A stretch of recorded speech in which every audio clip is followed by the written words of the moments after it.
Hello, I'm going to walk you through my potential New York City solve.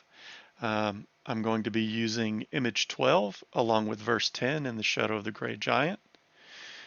This puzzle's gemstone is the topaz. The month is November.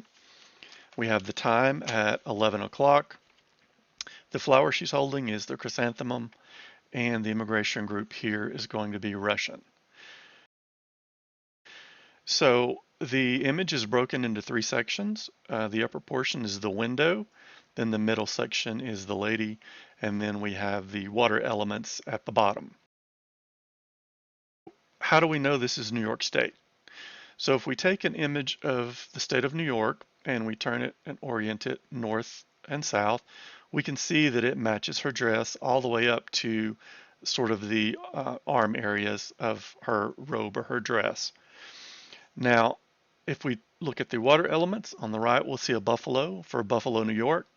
And then also in Buffalo, New York, we have Niagara Falls.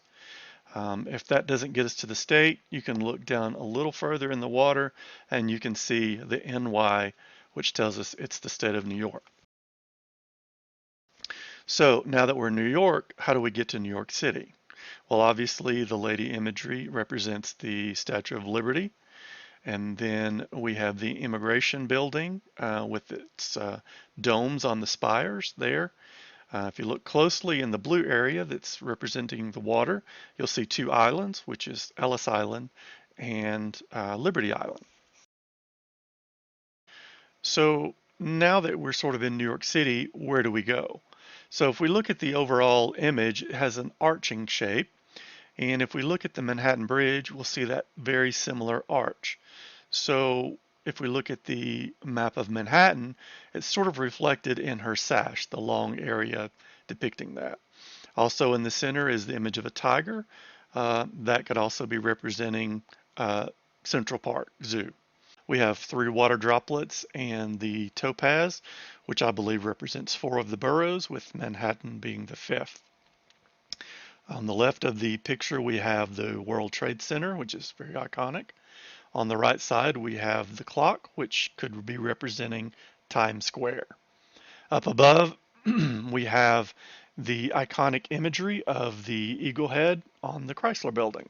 The purple area in the upper pane of the window could be representing New York University, whose colors are purple and white. So now, let's get to the verse and find the cask. The verse I'm breaking down into two sections. We have the upper section. If you do this, you'll find it. Or if you do this, you'll find the location. We're going to be focusing on the first section that says, in the shadow of the gray giant, find the arm that extends over the slender path. Here, the arm is going to be representing two different things. So if we look at the imagery of the puzzle, we first see her arm, and it's extending over a slender path, which is the stem of the chrysanthemum, the very long stem. So we're going to go with that as the arm that extends over the path. If we look on a Manhattan map, we can clearly see the long stem of the chrysanthemum represents Broadway. At the very top, we can even see the bud and the sort of loop that's painted into the chrysanthemum, along with the little side roads in Central Park there. If we go back and we look at the verse to find the shadow of the gray giant, now that we know it's Broadway, we see the corporate giant imagery in the back of the book. He's standing on top of the Empire State Building. So the Empire State Building is our gray giant. If we look in the shadow, exactly where Broadway is, crosses 6th Avenue. So 6th Avenue is going to be our arm that crosses over the slender path, which is Broadway. If we follow 6th Avenue up, we hit Bryant Park. So if we look again at the imagery, where the bend is in the image is where Broadway bends, and where she's touching represents Bryant Park. So now that we know it's Bryant Park, in summer you'll often hear a whirring sound, which is obviously a lawnmower, producing that very iconic whirring sound. Cars abound. There's cars all over New York City, so what's special about that? Something here needs to be kind of special about the cars. So if we look to the east and the west of Bryant Park, we're going to see the Queens Midtown Tunnel and the Lincoln Tunnel. Both of these are where vehicles are inbound and outbound going to Queens and to New Jersey. And we can see in the image that they're painted into her belt. They even go down into the blue water because both of these tunnels go underwater. So the next part of the verse that we're going to look at is, although the sign nearby speaks of Indy's native. The Indy's native is of course going to be Alexander Hamilton. And if we follow that Lincoln Tunnel verse that was right before this one over to New Jersey, we find Weehawken dueling grounds.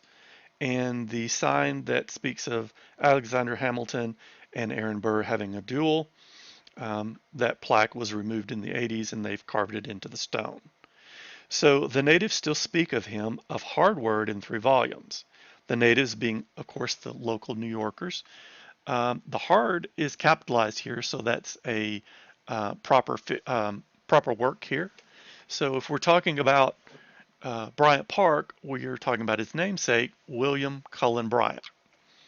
And on William Cullen Bryant's monument in the park is the word whirl. That could be representing whirring. I'm not sure there. It's possible. But if him is William Cullen Bryant, and we take out the hard word, and we have 3 volumes, that would be the letters of William Cullen Bryant, published in 3 volumes in 1981. The hard word is going to be his most famous poem Thanatopsis. So of him, William Cullen Bryant, of Thanatopsis, in 3 volumes would be his letters published in 3 volumes. The next section is going to take us with our steps and sort of get us right to where the cask is. So we're going to not focus on that, but we're going to focus on the Rhapsodic Man's Soil. That's got to be George Gershwin. 1916, he worked in Aeolian Hall, and he wrote Rhapsody in Blue in 1924, January. And 1 month later, he premiered it in Aeolian Hall in a concert, which is in the building right above Bryant Park. Therefore, the Rhapsodic Man's Soil is Bryant Park. So now we can do the first part, or we can go to the second, or gaze north toward the Isle of B to find the park. So gaze here is used as a very specific word. So from the Empire State Building, we use the observation deck. That's where we gaze. So we'll gaze north. You can see the compass on the screen. And Bryant Park is directly north of the observation deck of the Empire State Building. If we look in the back of the book, we'll see the glitches. On a punch card has New York Telephone. So if we look at the pencil that's poking through the punch card, that's clearly representing the Empire State Building. On the other side, to the north, is the glitch pointing to a square. And the other glitch is sitting on a corner, hiding that corner. And he either has a peace sign, a number 2, or like I like to think of it, it's a V. So he's telling us that he's hiding that corner of the park, and that is our V that we're looking for. So we're going to take twice as many east steps as the hour, and the clock in the image has the hour of 11 o'clock. So if we take that and multiply by 2, we're looking at about 22 to 25 steps. Could be a child or a shorter person, so your steps are going to be a little different. From the middle of one branch of the V, you're going to look down at simple roots. So if we look at the east directions from the long side or the short side, which are the yellow lines here, it's going to be one or the other. I think the glitch is covering the one on the lower corner, so we're going to focus on the lower corner. If we look at the lady, the square where her head is also is like the one in the glitch punch card, represents the park. Her hair on the bottom right corner also represents the trees around the park. So I believe her head is also hiding that lower V corner. There's some more imagery there that matches up with the park and the curving of the concrete structure and her hair and all that. So looking up from Bryant Park, we also see the windows on the public library, which could be the inspiration for the upper window in the image. So where's the cask? All right. So if we look at Bryant Park, it didn't always look like that. In 1935, it was more looking like this. And the only thing in the park were some shrubbery they planted. I'm going to call them musical notes because they sort of look like musical notes. This is what it looked like in 1983 when Byron would have buried it. So they were grown up a lot more. And this, ladies and gentlemen, is what the park looked like in 1988. They completely excavated the park down to the book stacks underneath the library and um, completely demolished the park. So, in my opinion, the cask is unrecoverable because it's no longer there. This is what the park looked like in 1988, right before they began the excavations. You can see that the musical note shrubbery is a lot more grown up in this image. You can see really more of that tree imagery I was talking about in her hair. At that point, it was more full. If we go down to this image and we start from our middle section and we go out our steps, it's going to take us about right here, and that's going to be my dig spot. So how do we know this is the real dig spot? I'm going to go back to the image, and do you see it? A little closer.